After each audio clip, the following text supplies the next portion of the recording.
Hello everyone, my name's Aloubell, and I just got finished watching a playthrough of Danganronpa V3, which officially marks my completion of seeing the entire Danganronpa series thus far. Except the novels. There are over 80 characters, and I know you all came here to listen to my tier list to see where I rank them. It's gonna be a long video. Kind of obvious, but mega spoilers for everything Danganronpa. So here's a quick rundown on my tiers and what they mean. The double S tier is for the ultimate character, i.e. my favorite character in the franchise. They can do no wrong in my eyes. The S tier is for the ultimate superstar characters. These characters are perfect, and I wouldn't change anything about them. These are all contestants for best character, but didn't quite make the cut at the end of the day. I still love them all though. The A tier is for the ultimate characters. These characters are very good and enjoyable, just not perfect. The B tier is for the ultimate underdogs. These characters I didn't initially like or care about, but they ended up gaining my favor or respect sometime near the end of their first game or sometime after. The C tier is for the ultimate average characters. These characters are just okay in my eyes. There's nothing special or offensive about them. The D tier is for the ultimate disappointments. These characters had a good setup, but ultimately botched the landing. They are walking missed opportunities. The F tier is for the ultimate failures. I cannot stand these characters. They either annoy me or they have no redeeming qualities. And finally, the double F tier is for the ultimate nothings. These characters are even worse than the ultimate failures because they left no emotional impact. They are boring characters who I usually forget about or I just don't care about at all. And with that out of the way, let's rate the characters of Danganronpa. First will be the characters from the first game, Trigger Happy Havoc. Makoto Naegi, the ultimate lucky student, as well as the ultimate hope. Makoto was kind of bland at first. Genuine nice guy who was insecure with his abilities but ended up being super reliable. On his own, he's kind of meh, but I do admit that whenever he shows up in future games, it's always a hype moment, and I realize how I enjoy having him around. Seeing him grow in confidence throughout the series and making meaningful impacts is great to see. Makoto is an ultimate character. Kyoko Kirigiri, the ultimate detective. I love Kyoko. She's such a cool series character with an aesthetically pleasing design. She was so mysterious and reliable at the same time and was always a joy to see. Her and Makoto are a great pair and I love seeing their development. Kyoko is an ultimate superstar. Aoi Asahina, otherwise known as Hina, the ultimate swimmer. She's a nice girl, but was always sort of bland to me. I never felt much towards her. However, she got some good character development after the 4th class trial, and that development carried over into the Danganronpa 3 anime. She turned out to be super reliable, and I really like her dynamic with Makoto. Hina is an ultimate underdog. Byakuya Togami, the ultimate affluent progeny. I did not care for Byakuya too much at first. I didn't hate him, and I wasn't annoyed with him. I appreciated his troublemaking and his contributions to the story, but I didn't truly start to like him until he went through character development and started treating others with a bit more respect and getting off his high horse. He still kept some of his arrogance, but I ended up liking him in the end. Byakuya is an ultimate underdog. Yasuhiro Hagakure, otherwise known as Hiro, the ultimate clairvoyant. Hiro is the definition of a meh character.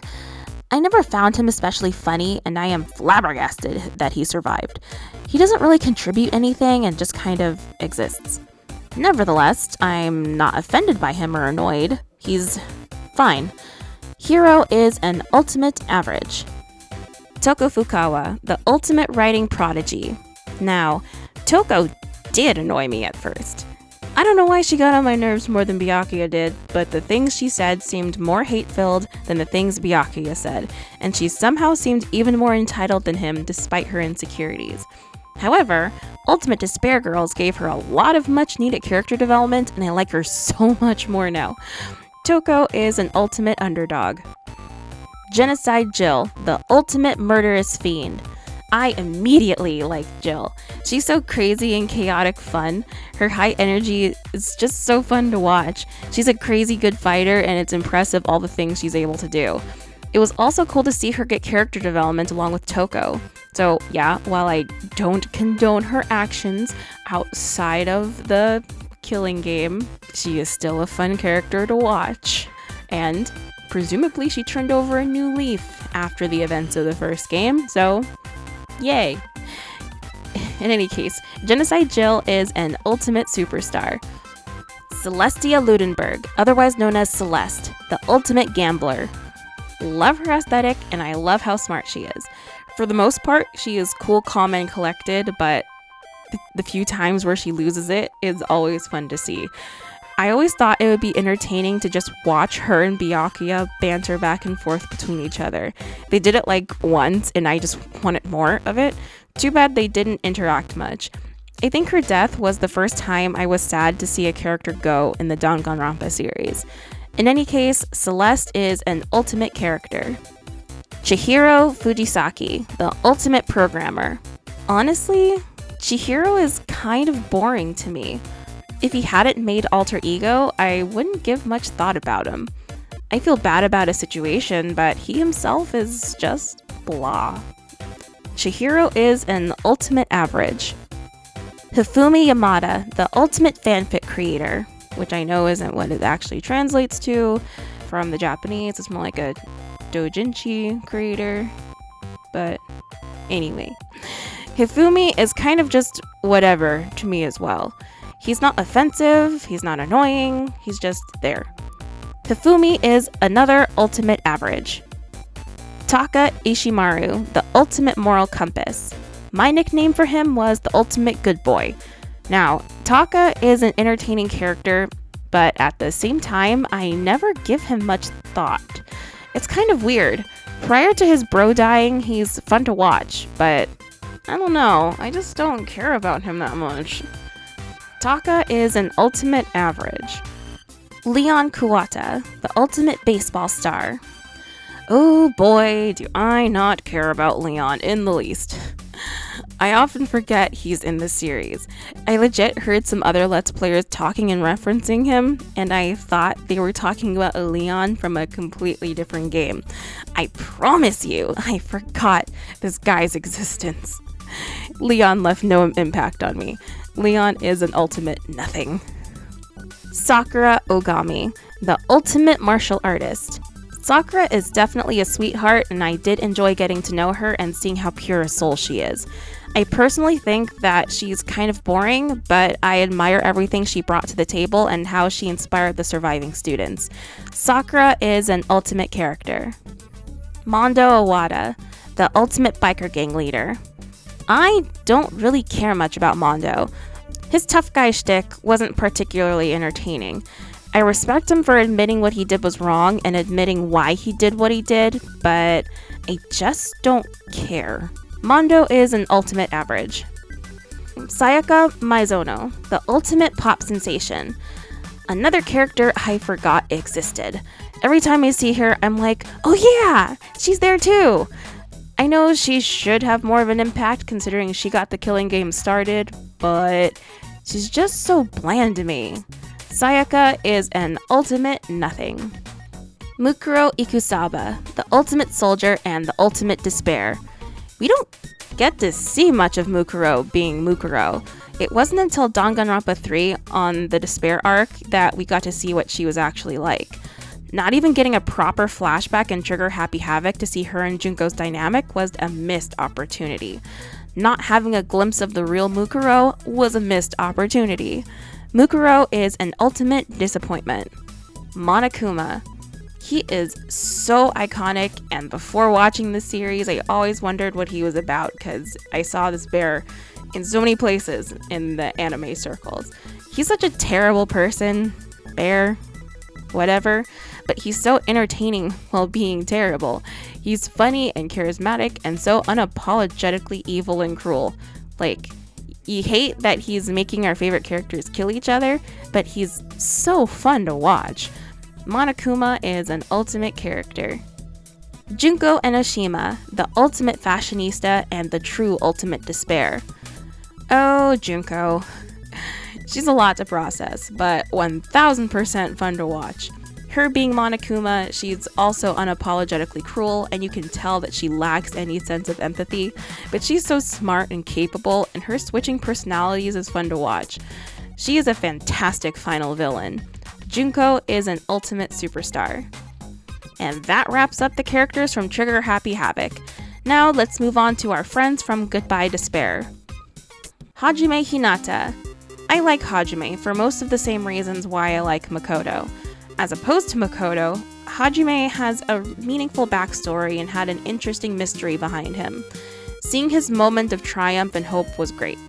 Overall, Hajime is just an okay character, but I do enjoy having him around. Hajime is an ultimate character.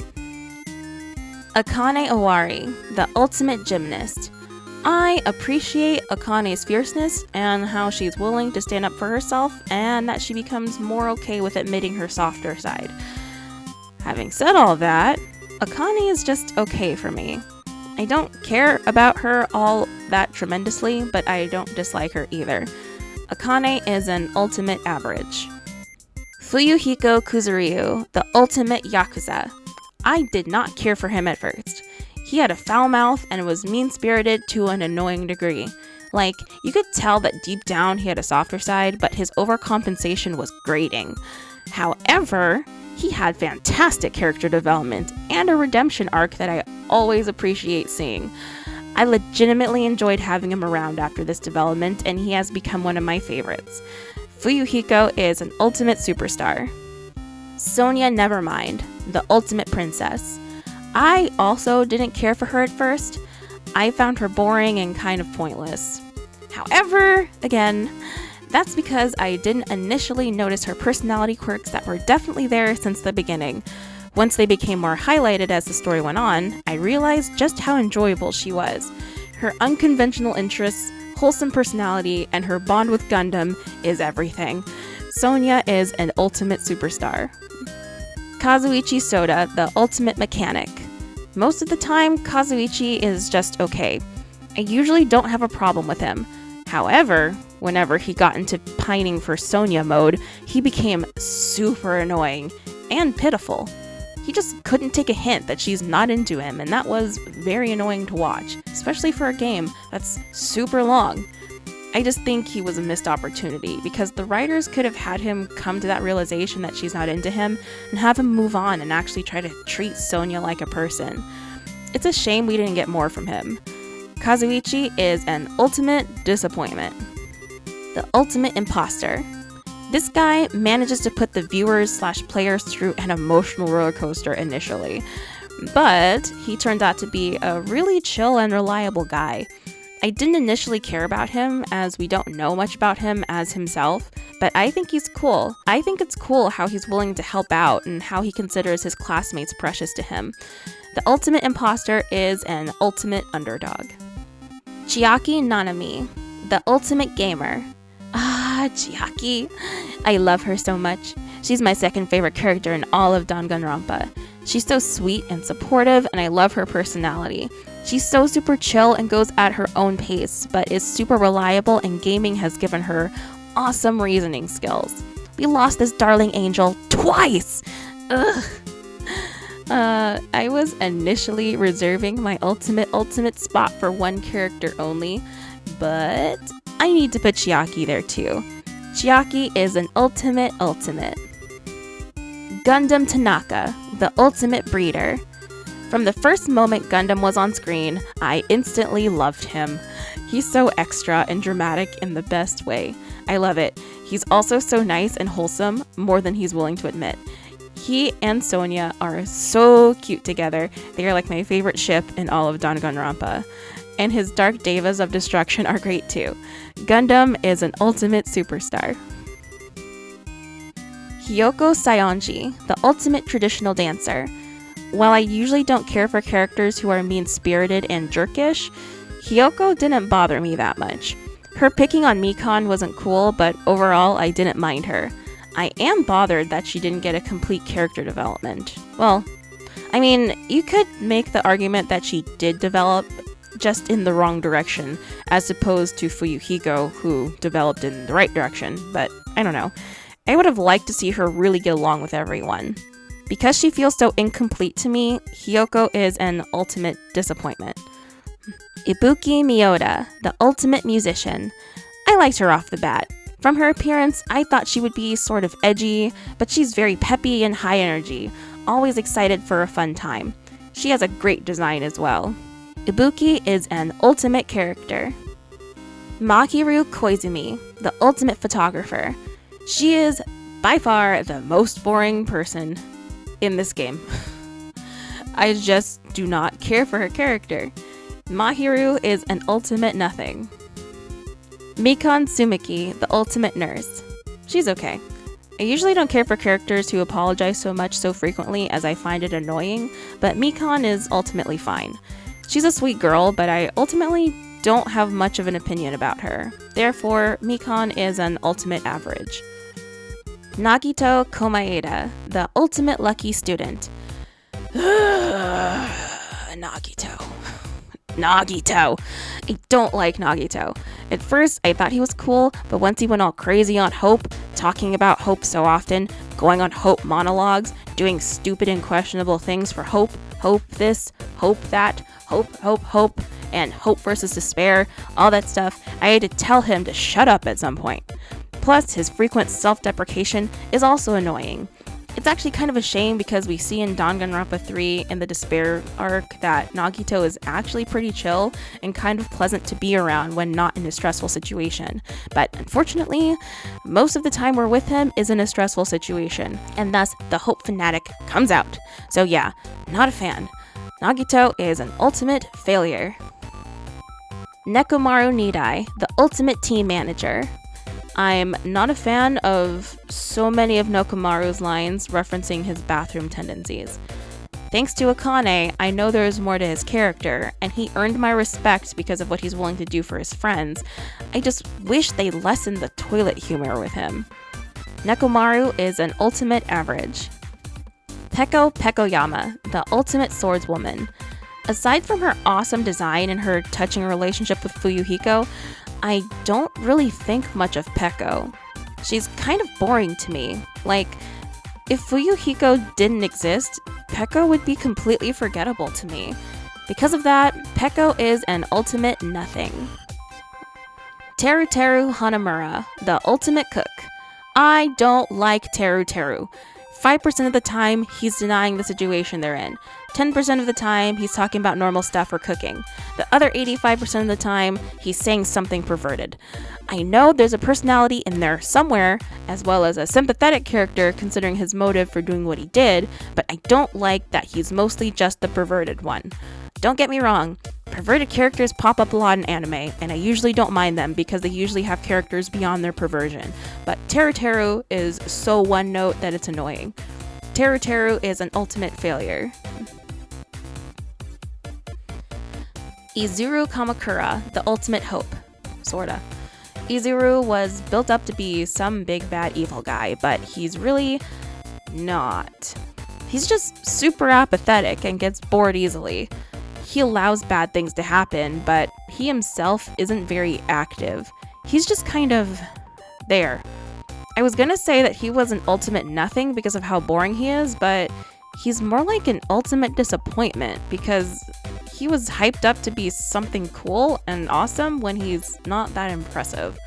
So yeah, Izuru is an ultimate disappointment. Usami, otherwise known as Monami. I don't understand the hate towards Monami. Yeah, she's not able to do much for most of the story, but there's a legit canonical reason behind that. She's super kind and wants the best for all of the students and is willing to risk herself for them. Despite almost everyone treating her poorly, and despite all of the terrible things happening to everyone, she continues to see the best in everyone and have hope. Her final speech made me cry. It was so heartfelt and sincere. Monami is an ultimate character for sure. Hey everyone, this is Aloe in the editing process. I mentioned this in the beginning of the video, but this ended up being a super big project, and I didn't exactly allow myself enough time to finish it. You know, there being 81 characters and all. So, I'm gonna have to leave you on a cliffhanger. In part 2, we'll finish off the rest of the Danganronpa characters, hopefully, starting with Ultra Despair Girls. In the meantime, who are your favorite characters from Trigger, Happy Havoc, and Goodbye Despair? Do you agree with my rankings? Why or why not? Comment below and let's get this conversation started. Until then, that's all there is. There isn't any more.